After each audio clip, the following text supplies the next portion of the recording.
want to say it.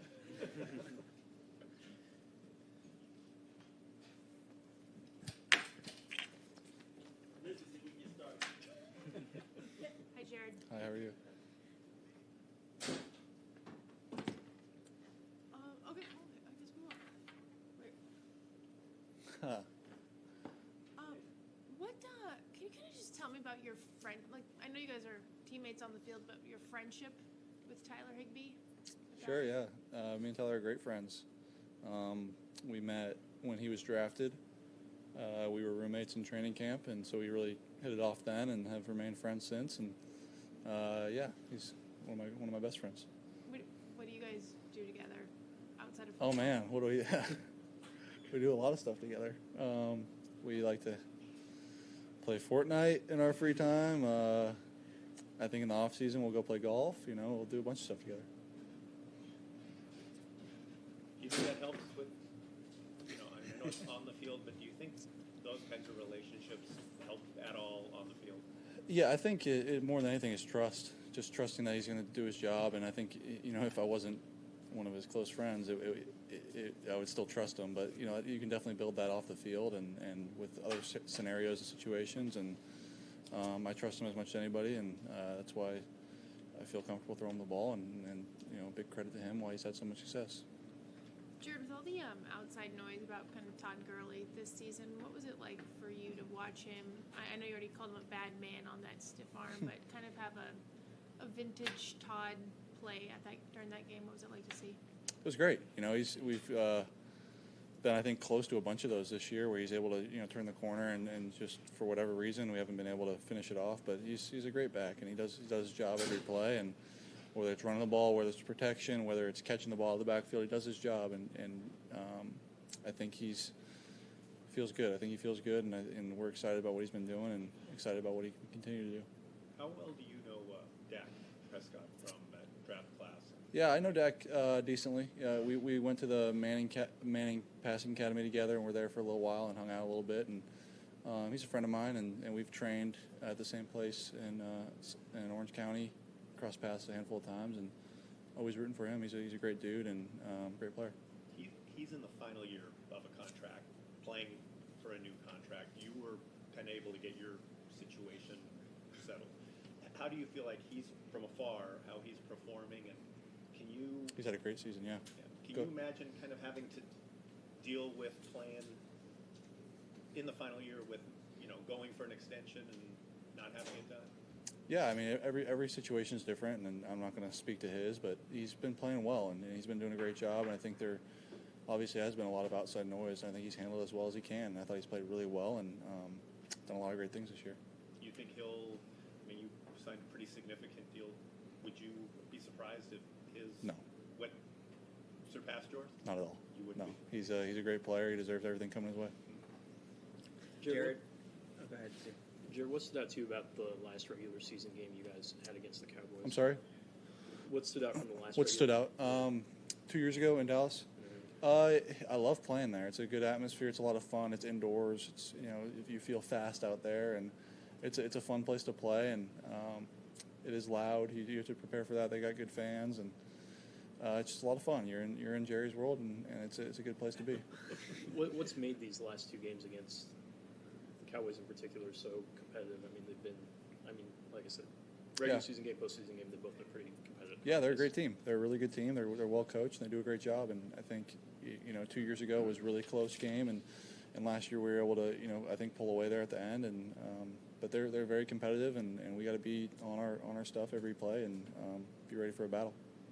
Coach, I think Shane said that he's seen you operating with maybe a greater sense of urgency the last couple of weeks. What does that look like? How does that your operation kind of change or elevate in that sense of urgency? Yeah, I think just continuing to learn and grow as not only a leader but a player, and just I think the best way I would describe it is just being a little bit more intentional about things, not only for myself as I usually am on the field and personally, but intentional about the whole process and about everyone, and really intentional is the best word about what I'm trying to get done every day and every play with not only myself but the entire offense. Shane described you as Steady Eddie. Yeah. Would you say that that's kind of how you play the game with kind of keeping calm in those pressure-packed situations and those must-win games? Yeah, I've always had a good knack for that. I think since I was young, I've always never let my emotions get the best of me, and there are times, but it's pretty limited for myself, and just kind of remain cool, calm, and collected, and try to let that feed into the teammates. Did you know that Shane, or has Shane ever called you Steady Eddie? I don't know if he's called me that to my face, but I appreciate it. Yeah. Sorry if you already talked about Tyler Higbee and the tight ends. How would you describe what's different about the tight ends usage in the past couple of weeks? Yeah, well, we've been in a lot more heavier sets with those guys, and have been able to get them out on some different stuff a little bit more. And I think Tyler's always been a guy that we've known has the ability, just based on the way our offense was running. Previously, it was just running through receivers and through running backs, and just by circumstance. And I think just these last couple of weeks, he's been on the field a lot more. He's had a lot more opportunities, and we've seen what he can do with those opportunities. He's right there looking at me with his Publix hoodie. I'm talking about you right now. He's taken advantage of his opportunities. He's always been a guy, though, that we've always known has that ability. It's just for whatever circumstance and the type of caliber of players we have, at receiver and at running back, it's avoided him at times, and I think he's done a great job taking advantage of every ball thrown his way so far. How do you, go ahead. How might your Super Bowl, your playoff experience, playing in huge games, obviously, help down the stretch here where it's kind of like every game's a must-win at this point? Yeah, it's definitely been a good thing for us to have, and for players that were here last year through those tough games late in the season, not only in the playoffs but the games that we had to win in the regular season.